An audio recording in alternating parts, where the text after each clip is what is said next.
हाँ तो भाई साहब जरा ध्यान सुनिएगा। लीड कोड पे जावास्क्रिप्ट के अंदर 30 डेज ऑफ जावास्क्रिप्ट करके एक ऐसा इवेंट दिया गया है, ठीक है, जिसके अंदर कुछ जावास्क्रिप्ट के क्वेश्चंस दिए गए हैं और ऐसा बोला गया है कि अगर आप एक क्वेश्चन को सॉल्व कर लेते हैं तो आप बेसिक लेवल की जावास्क्रिप्ट सीख जाते हैं और एक अपना स्टेप बढ़ा सकते हैं जावास्क्रिप्ट के अंदर, ठीक है, मूव कर सकते हैं जावास्क्रिप्ट के अंदर। तो ठीक है साहब, उस क्वेश्चन को हम सॉल्व करेंगे। 30 क्वेश्चंस 30 डेज ऑफ जावास्क्रिप्ट ऐसे करके उसने दिया है, सारे क्वेश्चन हम सॉल्व करेंगे। आज की वीडियो में हम 2 क्वेश्चन सॉल्व करने वाले हैं, एक है काउंटर सेकंड करके प्रॉब्लम और एक है to be not to be करके प्रॉब्लम। तो ये 2 प्रॉब्लम्स हैं, इनको हम सॉल्व करेंगे आज की वीडियो में। नेक्स्ट वीडियो में इस तरह हम और 2-3 प्रॉब्लम सॉल्व करेंगे और ऐसे करके हम सारी उसके अंदर जितनी भी प्रॉब्लम्स देंगे सारे को सॉल्व कर देंगे, ठीक है। कुछ बहुत ही ईजी प्रॉब्लम्स हैं, कुछ थोड़े मीडियम लेवल की हैं, कुछ थोड़े डिफिकल्ट हैं, लेकिन कोई बड़ी बात नहीं। अगर आपको जावास्क्रिप्ट के अंदर बेसिक कॉन्सेप्ट आते हैं, अगर आपको पता है कि एक लूप कैसे चलाते हैं, एक अरे कैसे बनाते हैं, फंक्शन कैसे बना सकते हैं, क्लोजर्स क्या होते हैं, होस्टिंग क्या होती है, अगर आपको ये सब बेसिक कॉन्सेप्ट पता है तो आप बहुत ही इजी तरीके से सारे क्वेश्चन को सॉल्व कर सकते हैं। क्योंकि पहले जो क्वेश्चन 2-3 दिए हैं वो सारे क्लोजर्स के बेस पे दिए हैं, ठीक है। अगर आपको ऑब्जेक्ट अरे क्लोजर्स इन सब के बारे में अगर आपको पता है तो आप बहुत ही इजी तरीके से क्वेश्चन को सॉल्व कर सकते हैं। तो चलिए शुरू करते हैं इस वीडियो में इन दोनों क्वेश्चन सॉल्व करना। चलिए शुरू करते हैं। तो चलिए दोस्तों, ये हमको क्वेश्चन सॉल्व करना है काउंटर सेकंड करके, जो 30 डेज ऑफ जावास्क्रिप्ट के अंदर दिया गया है। 2665 करके प्रॉब्लम है ये, ठीक है। इसको सॉल्व करना है, इजी लेवल की प्रॉब्लम है, बहुत ही इजी तरीके से सॉल्व भी होगी, ठीक है। और क्वेश्चन क्या बोला, चलिए पढ़ते हैं। लिखा है राइट अ फंक्शन, ठीक है, मतलब एक फंक्शन लिखना है, अच्छी बात। क्रिएट काउंटर, ठीक है, और ऑलरेडी उन्होंने लिख रखा है अपने को, ठीक है, क्रिएट काउंटर नाम का। It should accept an initial integer, ठीक है, मतलब उसका मतलब ये साहब कहने मतलब ये कि वो एक इनिशियल इंटीजर को एक्सेप्ट करेगा, ठीक है, इनिट नाम का। It should return an object with 3 functions, और ये जो फंक्शन है ये एक ऑब्जेक्ट रिटर्न करके देगा, ठीक है, मतलब ये जो फंक्शन है ये खुद एक ऑब्जेक्ट रिटर्न करके देगा जिसके अंदर 3 फंक्शंस होंगे। एक होगा आपका इंक्रीमेंट फंक्शन, एक होगा आपका डिक्रीमेंट फंक्शन, एक होगा रिसेट फंक्शन। इंक्रीमेंट क्या कर रहा है, आपकी करंट वैल्यू को 1 से बढ़ा देगा, ठीक है, समझ में आ गया। डिक्रीमेंट आपकी करंट वैल्यू को 1 से बढ़ा देगा, ठीक है। और रिसेट क्या करेगा, sets the current value to init, मतलब आपकी जो करंट वैल्यू हो गई है इंक्रीमेंट और डिक्रीमेंट चलने के बाद, इंक्रीमेंट चलने के बाद उसको पुरानी वैल्यू से रिप्लेस कर देगा। मतलब मान लीजिए स्टार्टिंग उसकी वैल्यू 5 थी, अब इंक्रीमेंट चलने के बाद उसकी वैल्यू 6 हो गई, तो अब उसको वापस से 5 कर देगा, ठीक है, ऐसा कुछ करना है, ये चलेगा। और इनका ऑर्डर क्या होगा, पहले इंक्रीमेंट फंक्शन चलेगा, फिर आपका रिसेट फंक्शन चलेगा, एंड देन उसके बाद आपका चलेगा डिक्रीमेंट फंक्शन। और आपका अगर इंक्रीमेंट फंक्शन जैसे हमने अंदर 5 दिया तो वो 6, 5 एंड 4, क्यों, क्योंकि देखिए 5 के बाद जब इंक्रीमेंट फंक्शन चलेगा तो उसकी वैल्यू 6 हो जाएगी, 5 वापस हो जाएगा क्योंकि रिसेट फंक्शन चल रहा है, उसकी पुरानी वैल्यू के बराबर हो जाएगा, एंड 4 हो जाएगा डिक्रीमेंट फंक्शन चलने के बाद, क्योंकि उसकी करंट वैल्यू जो 5 थी उससे 1 माइनस कर देगा, ठीक है। ऐसा ही हो रहा है यहाँ पे भी हर जगह, देखिए, ठीक। इसका मतलब अगर 1 होगी तो उसको इंक्रीमेंट फंक्शन चलने के बाद 2 कर देगा, रिसेट के बाद उसको वापस से 1 कर देगा, और डिक्रीमेंट चलने के बाद उसको 0 कर देगा। अगर -1 है तो उसमें ऐसे ही 0 कर देगा इंक्रीमेंट के बाद, रिसेट के बाद उसको -1 कर देगा, एंड उसको -2 कर देगा डिक्रीमेंट चलने के बाद। तो ऐसा कुछ करना है, इसको सॉल्व करना है, ठीक है। समझ में आ गया करना कैसे, ठीक है, वेरी गुड, बहुत अच्छी बात है। मतलब हमको सबसे पहले तो इस फंक्शन के अंदर एक फंक्शन रिटर्न करना है, तो जो कि बहुत ही ईजी, हमको फंक्शन के अंदर ऑब्जेक्ट रिटर्न करना है। ये लिखा है ना, it should accept an initial integer in it, ठीक है। It should return an object with 3 functions, मतलब हमको जो हमारा फंक्शन क्रिएट काउंटर है ये रिटर्न कर रहा है एक ऑब्जेक्ट, तो हमने एक ऑब्जेक्ट जो है वो रिटर्न करा दिया है, ठीक है। हमारा ऑब्जेक्ट अगर आप ध्यान से देखेंगे तो हमारा ऑब्जेक्ट रिटर्न हो चुका है, ठीक है, हमने ये ऑब्जेक्ट रिटर्न करा दिया है। अब इसके अंदर हमको 3 फंक्शन चलाने, मतलब हमारा जो ऑब्जेक्ट है वो 3 फंक्शन रिटर्न करेगा। पहला ये करेगा आपका इंक्रीमेंट, फिर करेगा डिक्रीमेंट और रिसेट, 3। लेकिन इनका ऑर्डर क्या होगा, पहले इंक्रीमेंट चलना चाहिए, फिर रिसेट चलना चाहिए, फिर चलना चाहिए डिक्रीमेंट, ठीक है। तो ऐसे ही हम कर देते हैं साहब, कोई प्रॉब्लम तो है नहीं, करना कुछ नहीं। हमको सबसे पहले फंक्शन आना है इंक्रीमेंट नाम का, ठीक है। तो मैं बना रहा हूं इंक्रीमेंट नाम का एक फंक्शन, ठीक है, इंक्रीमेंट नाम का एक फंक्शन बना रहा हूं, और मैं ES6 में बना रहा हूं, तो मैं बना रहा हूं आपका एरो फंक्शन, ठीक है, very good. Arrow function banana is very very easy, shit happens, ठीक है। एरो फंक्शन हमारा बन चुका है इंक्रीमेंट नाम का, ठीक है, बन चुका है। तो ये कर क्या रहा होगा, ये आपकी करंट वैल्यू को 1 से बढ़ा देगा और उसके बाद रिटर्न कर देगा। लिखा है ना, increase the value by 1 and returns it, मतलब पहले उसकी वैल्यू को 1 से बढ़ाना है, किसकी वैल्यू को, इनिट की वैल्यू को, इनिट की वैल्यू को 1 से बढ़ाना है, इसका उसको रिटर्न करना है। तो मैंने बोल दिया कि इनिट जो है उसकी वैल्यू को आप एक काम करिए 1 से बढ़ा दी। इसने क्या किया, इसने इनिट की वैल्यू को 1 से बढ़ा दिया और उसके बाद रिटर्न करना है, किसको रिटर्न करना है, इसकी इनिट की वैल्यू को ही, रिटर्न इनिट की वैल्यू को, ठीक है साहब, मतलब इनिट की वैल्यू को रिटर्न कर दो। क्वेश्चन हमारा यही बोल रहा था ना हमसे, देखिए मैं आपको समझाता हूँ क्या बोल रहा है। क्वेश्चन हमारा जो बोल रहा है सिंपल तरीके से बोल रहा है, ठीक है साहब, क्या बोल रहा है कि सबसे पहले आप, ये हमारा क्रिएट काउंटर नाम का फंक्शन है, क्रिएट काउंटर नाम का जो फंक्शन है ये आपको रिटर्न करके देगा एक ऑब्जेक्ट, ठीक है। तो मैंने यहाँ बोल दिया, ठीक है साहब, ये रिटर्न करके देगा हमको एक ऑब्जेक्ट, ठीक है, मैंने बोला ठीक है, ये रिटर्न करके देगा एक ऑब्जेक्ट, ठीक है, ये ऑब्जेक्ट रिटर्न करके दे रहा है। इसके अंदर सबसे पहले हमारा चलेगा इंक्रीमेंट फंक्शन। क्या चलेगा आपका इंक्रीमेंट फंक्शन, क्या चलेगा आपका इंक्रीमेंट फंक्शन, ठीक है, इंक्रीमेंट फंक्शन चलेगा। और ये इंक्रीमेंट फंक्शन क्या करेगा आपका, ये इंक्रीमेंट फंक्शन करेगा कि आपकी जो वैल्यू है, किसकी वैल्यू, इनिट की वैल्यू को 1 से बढ़ा देगा। तो इसने क्या कर दिया, इन इट प्लस 1, इसने इनिट की वैल्यू को 1 से बढ़ा दिया और उसके बाद रिटर्न कर दिया। मतलब किसकी वैल्यू रिटर्न कर दिया? इनिट की वैल्यू बढ़ाने के बाद उसको रिटर्न कर दिया।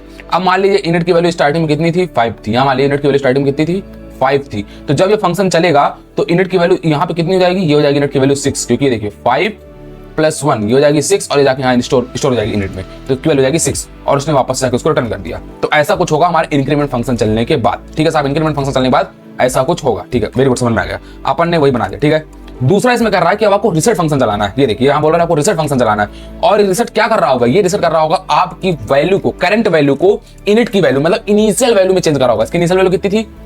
एग्जांपल तौर पर 5 मानी थी ना, तो वापस से 5 करनी है। ठीक है, ऐसा कुछ करना है। हमको एक रिसेट फंक्शन बनाना है जो कि बहुत ही इजी है। यहाँ पे बनाएंगे रिसेट, लेकिन जैसे मैं लिखेंगे तो एक एरर देने लगेगा। क्यों? क्योंकि हमने रिटर्न करा है एक ऑब्जेक्ट।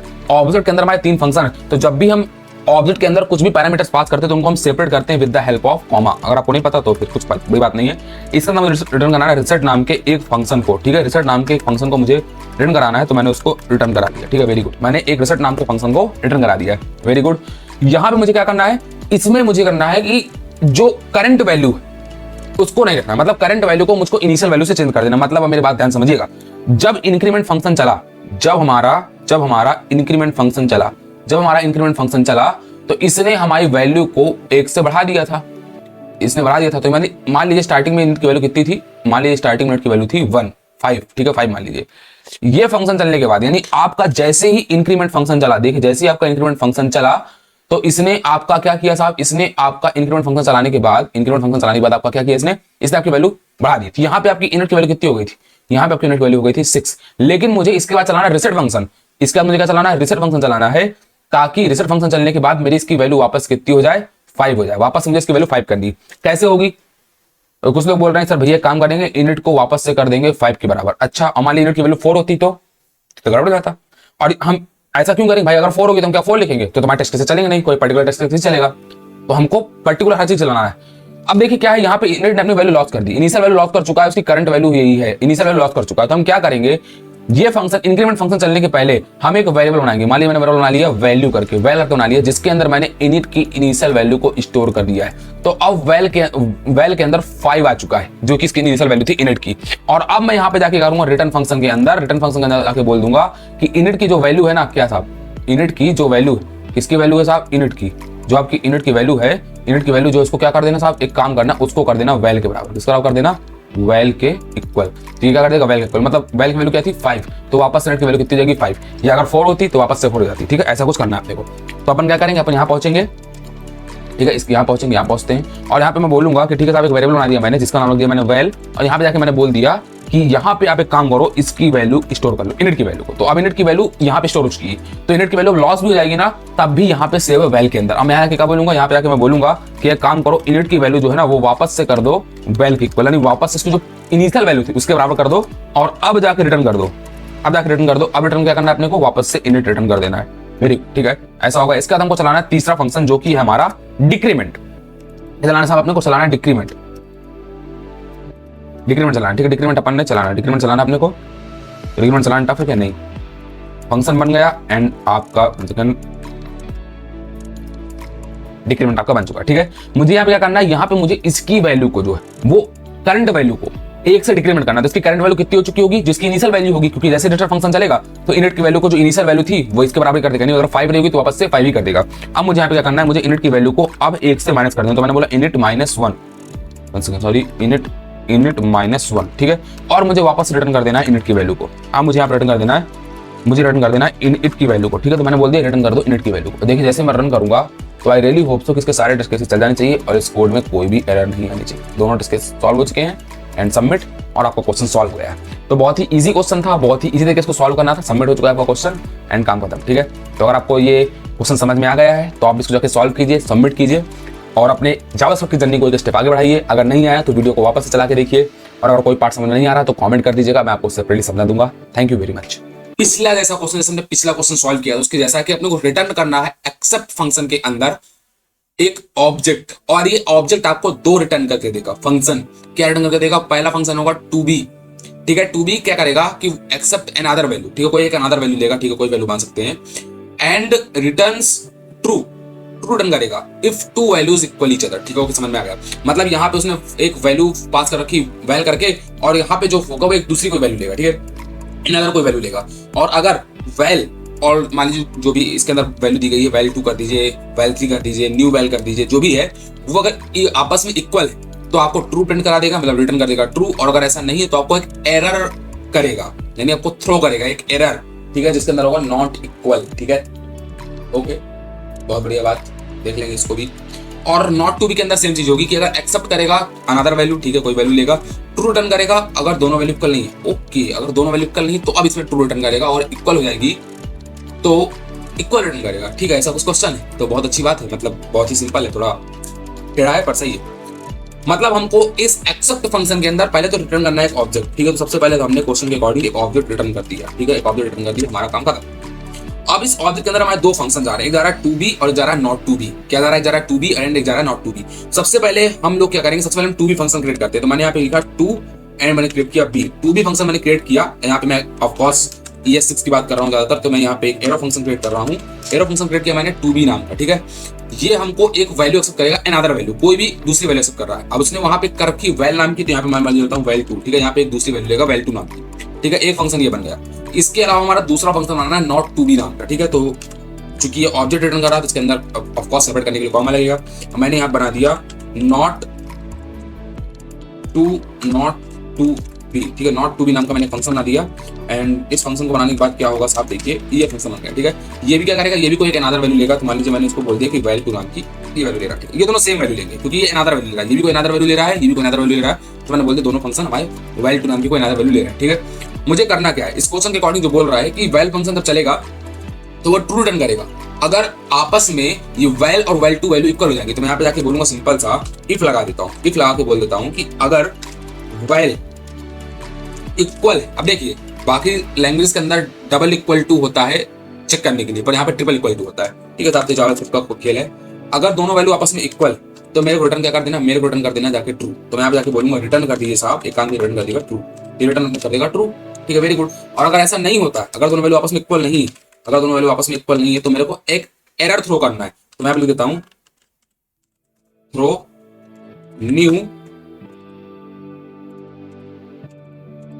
New error. और एरर क्या अपने को रिटर्न करनी है, अपने को नई एरर रिटर्न करनी है, जो कि है अपने को नई एरर रिटर्न करनी है जिसका नाम है नॉट इक्वल। Not equal. ठीक है, अपने को रिटर्न कर देना नॉट इक्वल। Very good. अब अपने को नॉट टू बी के अंदर जाना। नॉट टू बी के अंदर जाके क्या बोल रहा है कि अगर दोनों वैल्यू इक्वल नहीं है तो अपने को रिटर्न करना है ट्रू। तो अपन ने यहाँ पे बोला इफ दोनों वैल्यू इक्वल नहीं है, यानी वैल जो है वो नॉट इक्वल है। नॉट इक्वल है किसके, वैल 2 के, सॉरी वैल 2 के। तो अपने को जाके क्या बोल देना, अपने को रिटर्न कर देना ट्रू। तो अपन ने जाके बोल दिया रिटर्न कर देना अपने को ट्रू। ठीक है, ऐसा रिटर्न कर देना, ट्रू रिटर्न कर देना। और अगर ऐसा नहीं होता है तो आपने क्या कर देना, अपने को वापस यहाँ पे एक थ्रो रिटर्न कर देनी है, मतलब एक एरर थ्रो कर देनी है। क्या कर देनी है, एक एरर थ्रो कर देनी है। हमने बोला ठीक है थ्रो कर दो एक न्यू एरर करके। ठीक है, एक न्यू एरर रिटर्न कर देना, जो कि क्या रिटर्न करेगी, बोलेगी इक्वल। ठीक है, और इक्वल हो गया। ठीक है, अगर ऐसा है तो आपको इस कोड को कर देना है अब रन। देखते हैं, रन करके देखते हैं क्या चलता है, क्या चलता। शायद कोई प्रॉब्लम आएगी तो फिर से सॉल्व करेंगे, नहीं आई तो दोबारा। और ये देखिए आपका केस चल चुका है, सारे केसेस आपके ले चुके हैं। तो बहुत ही सिंपल था, ज्यादा डिफिकल्ट नहीं था, इसको सॉल्व करना बहुत ही ईजी था। सिर्फ आपको उसने थोड़ा सा फंक्शंस के ऊपर था और कुछ नहीं था, बस फंक्शंस के ऊपर था और कुछ नहीं था। और आपको ये कॉन्सेप्ट सीखना था थ्रो करके कि आप एरर कैसे थ्रो कर सकते हैं जावास्क्रिप्ट के अंदर। आपको ये पता है तो इट इज वेरी इजी। अच्छा, अगर यहाँ पे थ्रो कीवर्ड यूज नहीं करना तो आप कैसे एरर को रिटर्न कर सकते हैं, मतलब आप कैसे रिटर्न थ्रो एरर जो है वो थ्रो कर सकते हैं। मतलब थोड़ा सा कॉम्प्लेक्स तरीका हो जाता है, बट आप कर सकते हैं वैसे भी एरर। आप कमेंट बॉक्स में बताइए कि आप कैसे करते हैं उस चीज को। और आप बोलेंगे नहीं भैया मुझे नहीं पता, तो फिर मैं बता दूंगा कैसे करते हैं। बट इस पर्टिकुलर केस के लिए हम थ्रो ही यूज करेंगे क्योंकि ये बहुत ही सिंपल तरीका होता है किसी भी एरर को थ्रो करने के लिए। बाकी वो एक रिटर्न की तरीके से भी होता है, लेकिन वो थोड़ा सा कॉम्प्लेक्स हो जाता है। और वो ES5 या ES6 की बात नहीं, बस वो थोड़ा कॉम्प्लेक्स हो जाता है, उतनी सी बात है, तो उसको हम लोग यूज नहीं करते। तो ये क्वेश्चन सिंपल सा था। बस क्या बोला था आपको, किसी का एक टू बी नाम का फंक्शन बनाना है जो कि एक अनदर वैल्यू एक्सेप्ट कर रहा होगा, एक नॉट टू बी नाम का एक फंक्शन बनाना जो कि अनदर वैल्यू एक्सेप्ट कर रहा होगा, और दोनों के अंदर कंडीशन लिखनी थी। अगर कंडीशन के हिसाब से हम लोगों को बस रिटर्न करना था। अगर कंडीशन टू बी के अंदर अगर दोनों वैल्यू इक्वल हो रही थी तो ट्रू रिटर्न करना था, नहीं हो रही थी तो हमको एक एरर थ्रो करनी थी नॉट इक्वल की। और नॉट टू बी के अंदर थोड़ा सा उल्टा था, अगर दोनों वैल्यू नॉट इक्वल है तो ट्रू रिटर्न करानी थी, और अगर जो अपने को दोनों वैल्यू इक्वल थी तो इक्वल रिटर्न कराना था, मतलब रिटर्न क्या कराना था अपने को, इक्वल थ्रो कराना था एरर के रूप में। तो साहब इतनी सी बात थी, क्वेश्चन था, सबमिट कर देते इसको, एंड अपना काम यहाँ पे हो चुका खत्म। ठीक है साहब, अपना एक क्वेश्चन हो चुका है सबमिट।